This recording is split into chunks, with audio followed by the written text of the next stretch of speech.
రెండో మాట ఏమని చదువుకున్నాం చెప్పండి. అపోస్తుల కార్యం 2:42 ఆ మాట మనం చదివాం కదా. ఒకటి అపోస్తుల బోధ, రెండో పిల్లర్ ఏంటి? సహవాసము. అందరూ చెప్పండి గట్టిగా, ఏంటది? సహవాసము. గ్రీకు భాషలో కొయినోనియా అనే పదం వాడారు. కొయినోనియా అంటే ఫెలోషిప్ అని తెలుగులో. దానికి కరెక్ట్ మీనింగ్ ఏంటంటే షేరింగ్ ఇన్ వన్ పాట్, ఒకే కుండలో ఒకే పాత్రలో భుజించడం అనే ఆ అర్థం ఇచ్చే మాట కొయినోనియా. ఆ మాటను అప్పుడు వాడతారు. కొన్ని చోట్ల వివాహాలు జరిగినప్పుడు వివాహం అయిపోయిన తర్వాత భార్యాభర్తలు ఇద్దరికి కూడా ఒకే ఆకులో ఆహారం పెడతారు, ఒకే కంచంలో ఆహారం పెడతారు.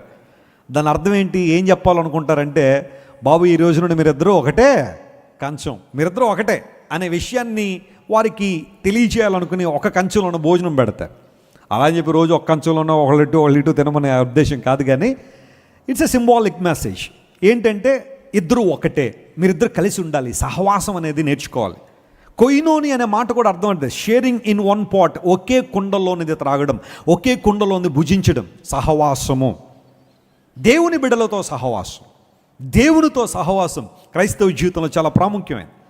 నీ సహవాసం ఎవరితో అయితే ఉంటుందో నీ ఆలోచన విధానం కూడా అలాగే ఉంటుంది అన్నాడు దేవుని సేవకుడు.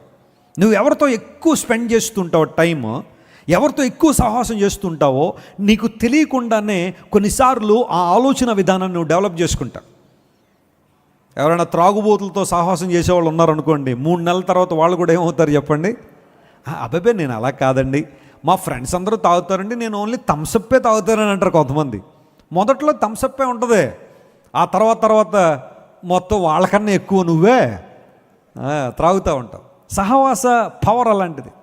సినిమాలు చూసేవాళ్ళు నలుగురితో సహవాసం చేస్తే వాళ్ళు కూడా అట్లాంటి అనుభవాలతోనే.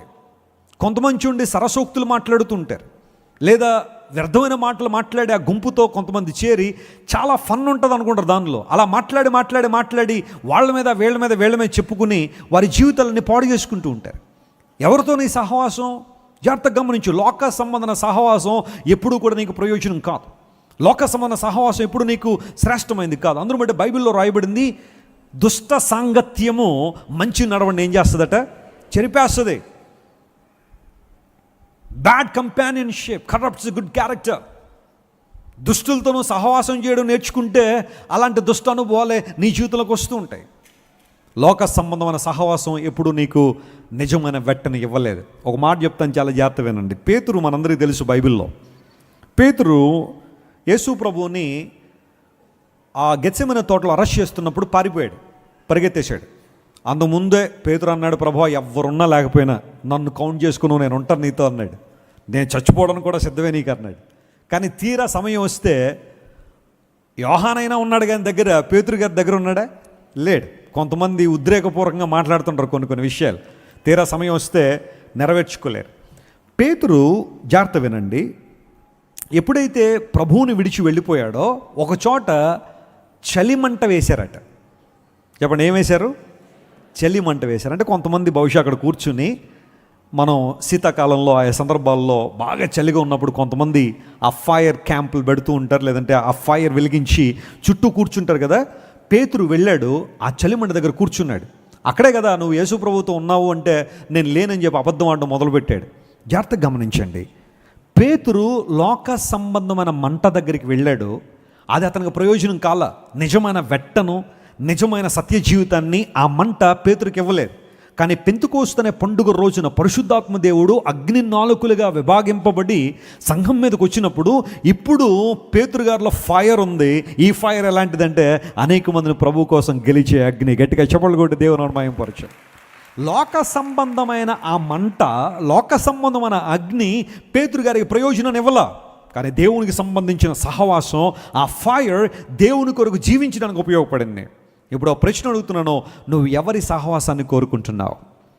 ఎవరి సహవాసం కోసం పరిగెడుతున్నావు? లేఖనం సెలవిస్తూ ఉంది, మీరు దేవుని బిడ్డలతో సహవాసం చేయండి, ప్రార్థన చేసే వాళ్ళతో సహవాసం చేయండి, వాక్యం చదివేవారితో సహవాసం చేయండి, పరిశుద్ధమైన జీవితాన్ని జీవించే వారితో సహవాసం చేయండి. అప్పుడు సహవాసపు క్రమాన్ని మీరు నేర్చుకుంటున్నారు. దేవుని సహవాసము చాలా ప్రాముఖ్యమైనది. మోషే ప్యాలెస్లో పెరిగాడు. మోషే జీవిత చరిత్ర మనందరికీ తెలిసిందే. 3 నెలలు తల్లి దాచిపెట్టింది. ఒక ఆజ్ఞ బయట ఉంది, ఎవరైనా హెబ్రీల్లో మగపిల్లలు పుడితే చంపేసేయాలని, ఆడపిల్లలు అయితే బ్రతకనివ్వండి అని. మగపిల్లవాడు పుట్టాడు. అమ్రాము యొక్బేదు అనే జంటకు ఒక మగపిల్లవాడు పుట్టాడు. చూడ్డానికి చాలా బాగున్నాడు, దివ్య సుందరుడుగా ఉన్నాడు. వాస్తవానికి అతన్ని చంపేసేయాలి, కానీ చంపడం ఇష్టం లేదు. 3 నెలలు దాచిపెట్టాడు, అతడు దాచిపెట్టలేదు. ఒక పెట్టె తయారు చేసి తీసుకెళ్ళి ఆ జమ్ము దగ్గర, నైలు నదిలో ఆ తీరాన జమ్ము ఉంది, అక్కడ పెట్టేశారు ఆ బిడ్డను. ఈ లోపల మనకు తెలుసు, ఫరో గారి కుమార్తె స్నానం చేయడానికి రావడం, ఆ బిడ్డను చూడడం, నేను పెంచుకుంటానని చెప్పి ఆ బిడ్డను మరలా యొక్బేదు గారికి ఇవ్వడం. యొక్బేదు ఆ బిడ్డను కొంతకాలం పెంచిన తర్వాత మరలా తీసుకెళ్ళి ప్యాలెస్లోకి వచ్చిన తర్వాత మోషే 40 సంవత్సరాలు ఐగుప్తు ప్యాలెస్లో ఉన్నాడు. And the Bible says he was an expert in everything. అన్ని విషయాల్లో మోషే ప్రావీణ్యత సాధించాడని బైబిల్లో ఉంది. అంటే ఇంకా అతను నేర్చుకోలేని విషయం అంటూ ఏదీ లేదు. అన్ని విషయాల్లో ప్రావీణ్యత సంపాదించాడు. He was an expert in everything. బహుశా నేను అనుకుంటాను, యుద్ధాలు చేయడంలో కావచ్చు, ఆ తర్వాత ఆ పరిపాలనా విధానాల్లో కావచ్చు, జ్ఞానంలో కావచ్చు, అన్ని విషయాల్లో కూడా ఎక్స్పర్ట్ అయిపోయాడు. అయితే తన జీవితంలో ఒక పాయింట్, ఒక సమయం వచ్చింది. ఆ సమయంలో నిలబడ్డాడు, ఆ స్పాట్లో నిలబడ్డాడు. అతని ముందు ఒక ప్రక్కన ఐగుప్తు భోగభాగ్యాలు కనబడుతున్నాయి, మరొక ప్రక్కన దేవుని ప్రజలు వారు పడుతున్న బాధలు చూశాడు. వారికి విముక్తి కలగాలి, వారికి విమోచన రావాలి. And he had to choose any one of them. ఆ రెండిట్లో ఏదో ఒకటి చూజ్ చేసుకోవాల్సిన సమయం వచ్చింది మోషేకి. ఐగుప్తు ప్యాలెస్లో ఉండి భోగాలు అనుభవిద్దామా, సుఖాలు అనుభవిద్దామా, ఐగుప్తులో ఉన్న సర్వ సుఖాలన్నీ కూడా అనుభవించి ఈ జీవితాన్ని ముగిద్దామా, లేదా దేవుని ప్రజలతో కలిసి వారితో సహవాసం కలిగి శ్రమైన, బాధ అయినా, కష్టమైన, ఇబ్బంది అయినా నా ప్రజల కోసం బ్రతకాలనే నిర్ణయం తీసుకుందామని మోషే ఒక ప్రాంతంలో నిలబడినప్పుడు బైబిల్ సెలవిస్తూ ఉంది. విశ్వాస వీరుల జాబితాలో మోషే గురించి పౌలు రాస్తూ అన్నాడు, యేసు క్రీస్తుని విషయమైన నింద విషయంలో మోషే నిర్ణయం తీసుకుని ఐగుప్తు భోగభాగ్యాలను త్యజించి ప్రక్కన పెట్టి దేవుని ప్రజలతో నిందే మేలు అనుకున్నాడు. గట్టిగా చప్పట్లు కొట్టి దేవుని మహిమపరచండి. He chose God and God's people to be his companions. ఏ సహవాసం కావాలంటే ఐగుప్తు కావాలా, దేవుని ప్రజలు కావాలంటే మోషే అన్నాడు, నాకు దేవుని ప్రజలే కావాలని. ఎన్నో కష్టాలు పడ్డాడు, ఇబ్బందులు పడ్డాడు, కానీ దేవుని ప్రజలతోనే ఉండి తన జీవితాన్ని ముగించాడు మోషే. దేవుని ప్రజలారా, ఈరోజు కొన్నిసార్లు లోకం మనకు చాలా ఆకర్షణగా కనబడవచ్చు, ఎన్నో విధాలుగా ప్రయోజనకరంగా ఉండొచ్చేమో, కానీ దేవుని బిడలు, దేవుని సంఘము, దేవునికి ఉన్నతమైన అనుభవాలే మన సహవాసంగా మార్చుకోగలిగితే, సహవాసానికి యోగ్యులుగా దేవుని ప్రజలు మనం ఎంచుకోగలిగితే మన ఆధ్యాత్మిక జీవితంలో ఖచ్చితంగా దీవెన ఆశీర్వాదం ఉంటుంది. సహవాసంలో మీరు ఎదగండి. ప్రభు మనందరినీ తన సహవాసం కోసం పిలిచాడు. అనేకసార్లు చెబుతూ ఉన్నాను, కట్టెలన్నీ మండుతున్నప్పుడు ఒక మండని కట్టెని తీసుకొచ్చి వాటిల్లో పెడితే అది కూడా ఏమవుతుంది, మండుద్ది చక్కగా. అయితే ఆరిపోయిన కట్టెలన్నీ దగ్గరికి వెళ్ళి ఇంకొక ఆరిపోయిన కట్టెని అందులో పెట్టామనుకోండి, అవి ఆరిపోయినాయి, ఇది కూడా ఏమైపోద్ది, వెలిగే ఛాన్స్ లేదు. క్రీస్తు ప్రభుతో నీ సహవాసం నీలో ఆధ్యాత్మిక మంట తృష్టనిస్తుంది. దేవుని ప్రజలతో సహవాసం నువ్వు కోరుకోగలిగితే ఆ సహవాసం నేను ఆధ్యాత్మికంగా ఉన్నతమైన స్థితికి తీసుకొస్తుంది. Whom do you choose today? నువ్వు ఎవరిని కోరుకుంటావు? ఏ సహవాసం కోసం ప్రాకులాడతావు? పరిశీలించే. ఆనాడు దేవుని ప్రజలు కష్టమైన, ఇబ్బంది అయినా వారందరూ తమకున్నదంతా అమ్మి సమిష్టిగా అపోస్తలుల పాదాల దగ్గర పెట్టారని పట్టుకొచ్చి వాళ్ళు వారందరినీ చక్కగా చూసుకుంటూ ఒక ప్రక్కన దేవుని సువార్త సేవ, మరొక ప్రక్కన వారి అవసరాలు తీరుస్తూ దేవుని పరిచర్యలో వారు కొనసాగారు.